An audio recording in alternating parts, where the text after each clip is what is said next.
Hi everyone and welcome to my channel. Hope you're all in tip-top form, and today I've got a selection of CDs to show you. These are ones that I've been listening to recently, so we better get a move on. And first up then, it's the Lovin Spoonful Greatest Hits, and this was put out on the Buddha label in the year 2000, and the tracks were digitally remastered from the original master tapes, and to me they've never sounded better. There's 26 tracks in total, which means there's ample space for deep cuts from the 4 core albums and beyond. The zany pop group image and effortless timeless tunes are a given, of course, but what I particularly liked about the Lovin Spoonful was their appreciation for the history of American popular music. And next up, it's GALEN and Paul and Can We Do Tomorrow Another Day, and this was put out by Sony Music. As much as I enjoy Galena's vocals, especially when she's singing in Spanish, the selling point for me here is that it's Paul Simonon from The Clash, and The Clash remain my favourite band of all time. You get a clever mix of up-to-the-minute lyrics reflecting on life in London, Paris and Parma, and sparse, mainly acoustic-based musical settings.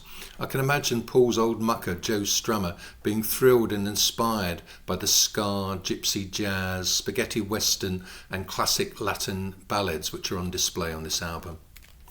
Next, it's a various artist compilation, Joe Gibbs Productions on the Soul Jazz label. And this is now a classic comp, and it focuses on Joe Gibbs Productions between the period 1975 and 1983, and his co-producer during this period was Errol Thompson, who was one of the pioneers of the dub sound, but my personal tastes veer more towards the vocal groups Culture and the Mighty Diamonds. And next up, it's PLASTICLAND and Dapper Snappings on the Repulsion label. And they were a psych rock band, came from Wisconsin. They were around in the 1980s and the 1990s, and this was their last album. It got released in, I think it was 1994, but they'd recorded it a few years before in the late 1980s. It's not the album to choose as an introduction to the band, because their performances, to be fair, are somewhat lackluster and aren't particularly memorable, but I'm still happy to have it as a coda to their earlier, more impressive work. Next, it's The Times and Go With The Times, coupled with Pop Goes Art, and this was reissued on the Creation label in the 1990s. UK indie pop pioneer Ed Ball formed The Times in 1980. The earliest tracks, which are featured on Go With The Times, didn't actually get released though until 1985. The Times were inspired by the mid-60s pop art acts such as The Creation, The Action and The Who. Produced on a budget and without the musical chops of their heroes, they stumbled upon a shambling indie pop style which inspired the C86 bands which followed in their wake. Pop Goes Art, the album from 1982, is for me their high point.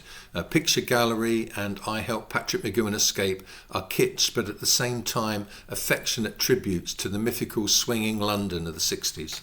It's a double CD compilation by Gene Clark, Flying High, and this was put out on the A&M label. And for me, it's still by far the best Gene Clark compilation out there, partly because it covers his whole career from the Byrds pre-CBS period and on through his solo career. And things I love here are his poetic lyrics, his world-weary, melancholic vocals, and his embracing at various times in his career of baroque, orchestration, bluegrass, and also classic country ballads. And next up, it's Nick Hayward and Tangled, and this was released on Sony Music, and it was his 5th solo album, and it came out in 1995. And to me it sounds great, played alongside the American guitar power pop acts of the 1990s. Nick Hayward was a gifted songwriter right from his short stint with Haircut 100, and the influence from mid-60s Beatles jumps out of the speakers, and I listen to this and I'm in guitar pop heaven. Next, it's Nina Miranda and Chris Frank and the album Zeep on the Far Out label.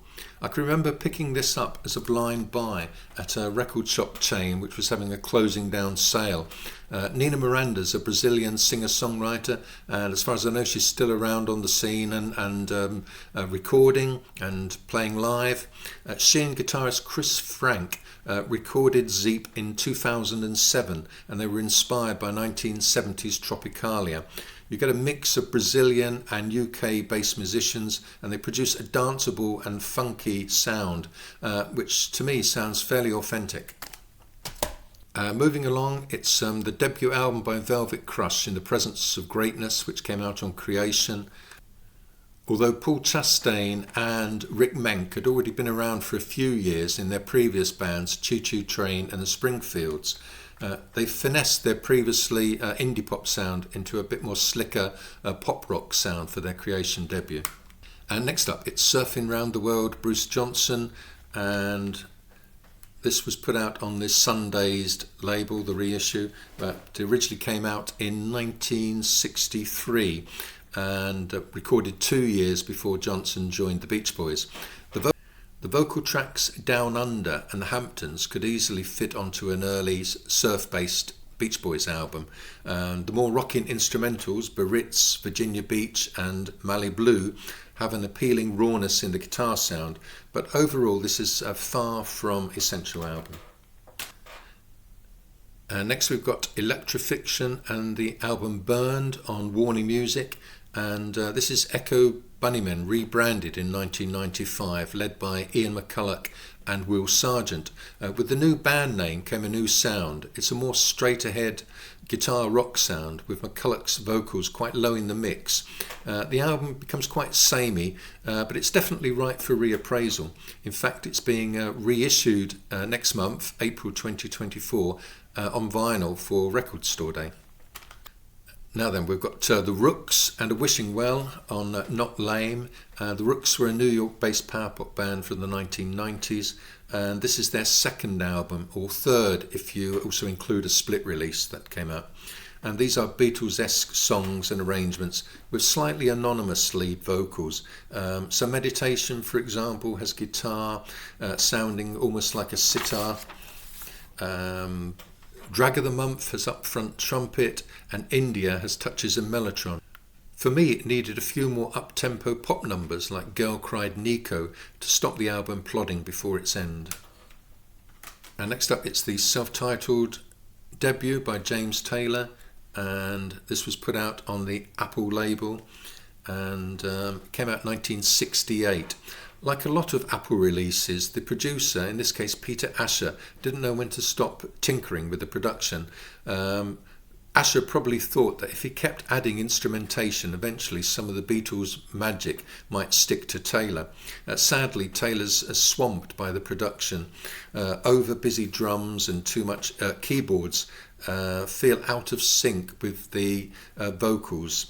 Also, there's some instrumental interludes at times which really spoil the flow of the album. By far the best here is Something in the Way She Moves, which really just focuses on his vocals high in the mix and acoustic guitar accompaniment. Next up, it's Honeyman by Tim Buckley, and this was put out on the Edsel label. And it's a live recording from 1973 with Buckley at the height of his vocal powers and supported by a band that's able to deliver some red-hot, stretched-out R&B funk. Some will find Buckley's vocal tics and improvisations irritating. I find his performance absolutely joyful. Moving along, we've got Cotton Mather and the album Big Picture, which was put out on Houston Party label. I'm a bit of a fan of songwriter and vocalist Robert Harrison, and he deserves to have had more commercial success than he has. I can recall Noel Gallagher, for example, name-dropping Cotton Mather's second album, Kon-Tiki, but the band wasn't really able to build on that publicity.